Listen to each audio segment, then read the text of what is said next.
theme of home is something that's of universal application. It's a common saying or understanding that everyone is searching for their home. We even have one book published called Home Comfort. But home, I'm going to say home implies family, loving, affectionate relationships. But for that to be something real and substantial and not stereotypical, then it'll have to begin with first establishing our own identity. Right? The perennial questions: who am I? Where have I come from? What is my purpose? So we're talking about search. Like, this is the age of search, right? We have Google search.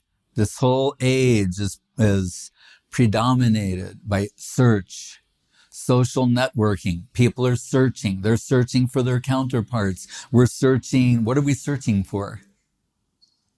Besides the objective things like how to acquire consumer items at good prices. That's one idea, and that's a good idea.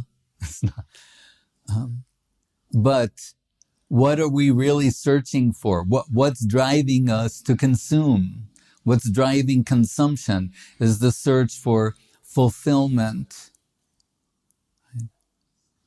So how will we find fulfillment if, in fact, we are the subjective aspect, conscious living beings, embodied, navigating the objective existence, subjects navigating the objective world? We have mistakenly bought into the notion that through the acquisition, to acquire, control, and consume, through acquisition and consumption, that we'll find fulfillment.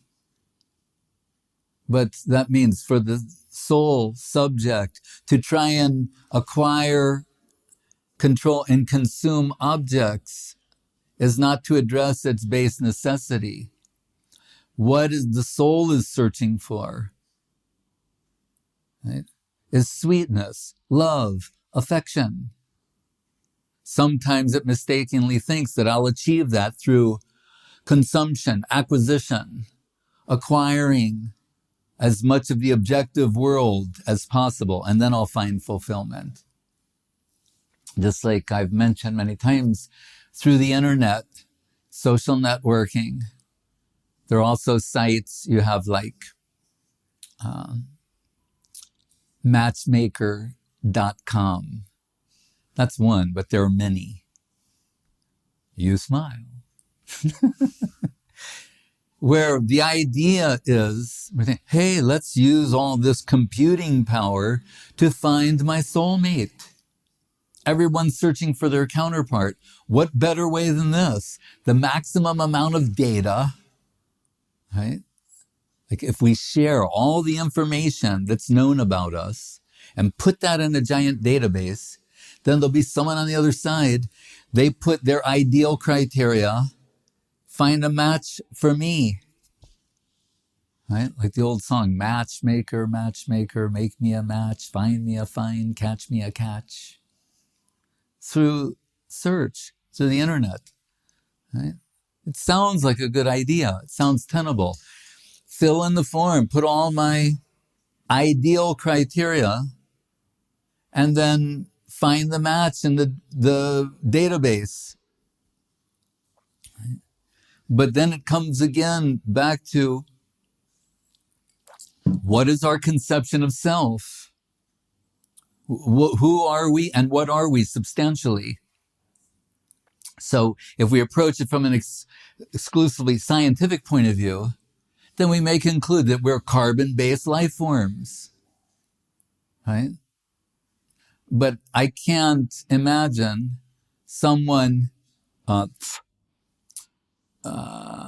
phrasing their search criteria as carbon-based life form, seeks intimate relationship with other carbon-based life form. It doesn't sound too romantic or appealing. This seems something less than the dignity of the human race and less than a full realization of our potential. So the search criteria we place, no matter who we try to impose this counterpart upon, the soulmate, inevitably they disappoint. Being less than ideal, inevitably it becomes frustrated and enters, dissolves, dissolution. Because no one other than the absolute can reciprocate ideal criteria. Ideal here is synonymous with the absolute. So indirectly, what all this search is about, it's the search for Sri Krishna, reality the beautiful.